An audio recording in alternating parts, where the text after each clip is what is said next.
Photo ತಗೊಂಡು ಯಾರು ಇಟ್ಕೊಂಡ್ಬಿಡಿ ಒಂದು ಫೋಟೋ ತಗೊಂತಾರೆ.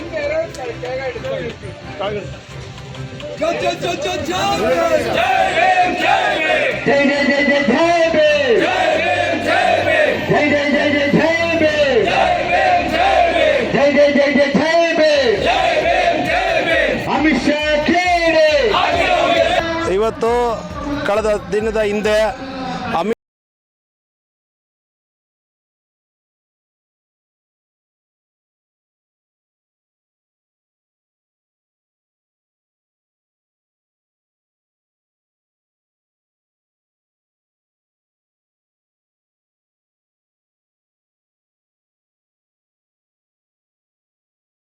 ಎಲ್ಲ ಸಂಘಟನೆಗಳು ಒಗ್ಗೂಡಿ ನಮ್ಮ ಭೀಮ ಸಂಘಟನೆಗಳ ಮಹಾ ಒಕ್ಕೂಟದಿಂದಲೂ ಎಲ್ಲ ಸಂಘಟನೆಗಳು ಒಗ್ಗೂಡಿಸಿ ಇವತ್ತು ಬಿ ಗೋಪಾಲ್ ಅವರ ನೇತೃತ್ವದಲ್ಲಿ ಅದೇ ರೀತಿಯಾಗಿ ಎನ್ನೂರು ಶ್ರೀನಿವಾಸ್ ಅವರ ಇದರಲ್ಲಿ ಎಲ್ಲರೂ ಸೇರಿ ಈ ಹೋರಾಟ ನಂಬ್ಕೊಂಡಿದ್ದೀವಿ.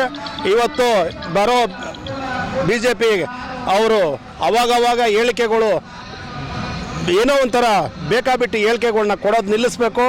ವಿದ್ಯಾವಂತರಾಗಿದ್ದಾರೆ ಅವರು, ಅವ್ರನ್ನ ಸಂವಿಧಾನದ ಮುಖಾಂತರನೇ ಅವರೆಲ್ಲ ಬಂದು ಇವತ್ತು ಪಾರ್ಲಿಮೆಂಟಲ್ಲಿ ಕೂತಿರೋದು, ವಿಧಾನಸೌಧದಲ್ಲಿ ಕೂತಿರೋದು, ಜಿಲ್ಲಾ ಪಂಚಾಯತಿಯಲ್ಲಿ ಗೆದ್ದಿರೋದು, ಕಾರ್ಪೊರೇಟರ್ಗಳಾಗಿರೋದು.